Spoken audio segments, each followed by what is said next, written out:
What's going on, everyone? So we are doing a new education series all about real estate. It's going to be for buyers looking to buy now or next year, sellers thinking about selling maybe now or in the future, for realtors, new realtors are getting a license, or realtors that are having problems or troubles in this market, just to help you guys out. So everything is going to be from scratch, from A to Z, right? So the first video, normally I would start with like get your pre-approval and all like that. I wanted to start with this, and this is a perfect example about a lot of people, and I would say the masses, not understanding differences in the market between contracts, right? So even though this is an introduction to what's to come, and there's going to be a lot of education and going through everything there is, and you can even give me your opinion on what you want me to teach you.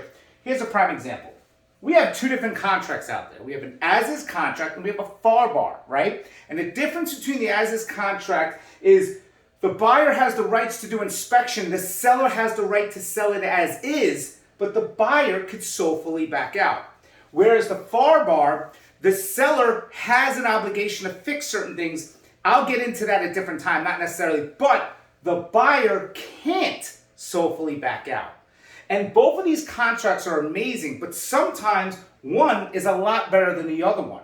And it's choosing that, especially as a seller. Why should you not choose the as-is and use the FAR bar? Where almost every agent's like, oh, it's an as-is contract, well, why not use the FAR bar? Especially if you have a great house. And these are topics that we're going to go over, stating like what's the biggest between the as-is and the FAR bar? Backing out. Even though there's more to it, did you know there was even another contract out there? And probably not. So all about real estate is going to be going over the as-is contracts for sellers, the as-is contract for buyers, how to make them stronger, the FAR bar, financing, taxes, marketing, everything and anything just to help you guys along the way of real estate, sellers, buyers, and of course realtors. So anything you want to learn, let me know. This is the introduction to what is to come, twice a week, maybe even 5 days a week, all about real estate with me, Karen. Hope you guys watch. It'll be on my main business page. I'm going to put the link below. See you guys soon.